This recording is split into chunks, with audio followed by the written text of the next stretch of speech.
नमस्कार. आज बनवलेला आहे आलू मटार पुलाव. त्यासाठी मी एक फुलपात्र भरून कोलम तांदूळ घेतलेला आहे. तो अर्धा तास आधीगर भिजवलेला आहे. त्यासाठी मी 1 वाटी दही घेऊन त्याच्यामध्ये आले लसूण पेस्ट, हळद, हिंग, कस्तुरी मेथी थोडीशी क्रश करून घातलेली आहे.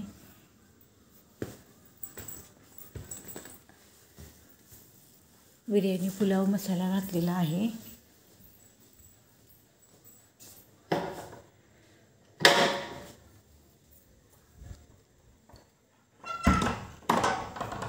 एक चमचा लाल तिखट घातलेला आहे.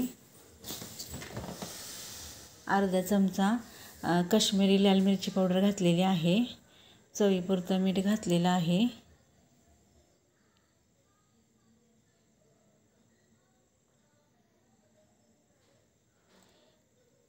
गरम मसाला घातलेला आहे. एव्हरेस्ट गरम मसाला घातलेला आहे. हे सगळे मसाले घालून आपण दही जे आहे ते मिक्स करून घेऊया. एकजीव करून घेऊया.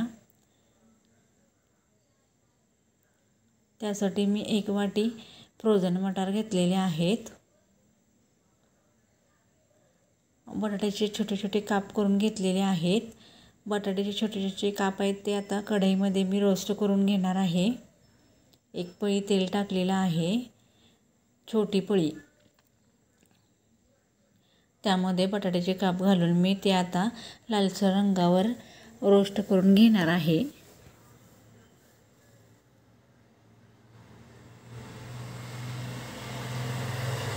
छान असे ते लालसर रंगावर भाजून घ्यायचे आहेत.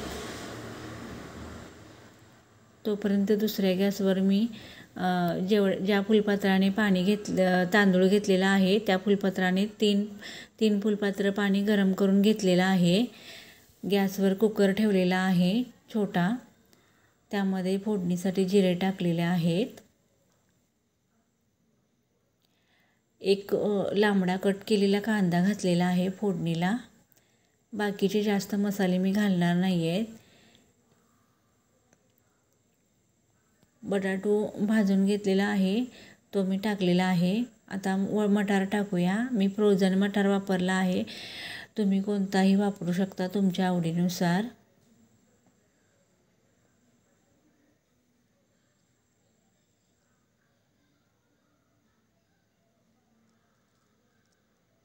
मटार आणि बटाटो आपण भाजून घेऊया तेलामध्ये.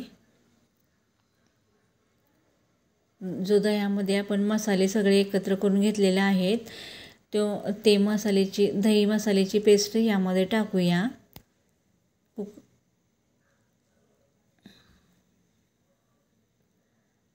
छान असा कट सुटत आहे, तुम्ही पाहू शकता. छानपैकी त्या गिरवीला तवंग आलेला आहे.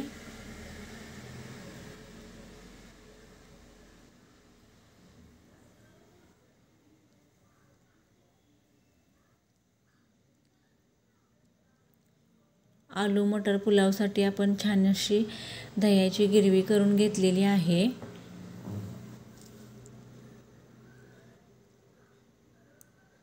त्यामध्ये मी आता भिजत घातलेला तांदूळ घालत आहे. कोलम तांदूळ मी वापरलेला आहे. तुम्ही तुमच्याकडे असलेला कोणताही वापरू शकता.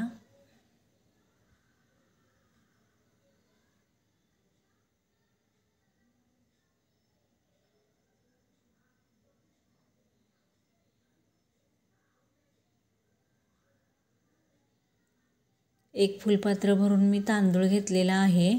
फुलपात्राची साईज मोठी होती. त्याच फुलपात्राने मी 3 फुलपात्र पाणी गरम करून घेतलेलं आहे.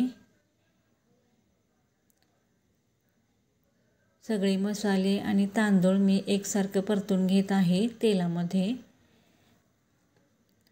अर्धा तास तांदूळ भिजवून घेतलेला आहे. गरम पाणी केलेलं आहे ते मी आता यामध्ये घालत आहे.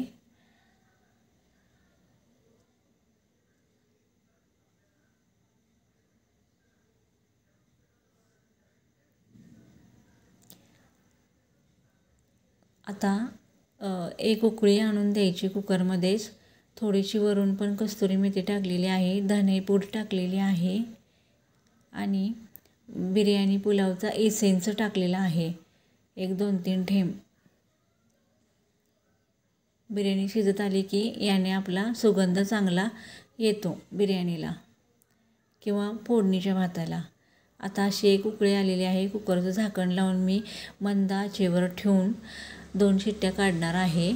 2 शिट्ट्या काढल्यानंतर पाहू शकता तुम्ही मस्तपैकी असा मोकळा मोकळा भात झालेला आहे तयार. असा छान असा मोकळा मोकळा पुलाव तयार झालेला आहे. त्यामध्ये मी सगळे मसाले घातलेले आहेत, लाल तिखट सहित सगळं. त्यामुळे दुसरं मी जास्त काही केलेलं नाही आहे त्याच्याबरोबर खायला. असाच तुम्ही खाऊ शकता. मस्त असा मोकळा मोकळा सुंदर असा भात तयार झालेला आहे.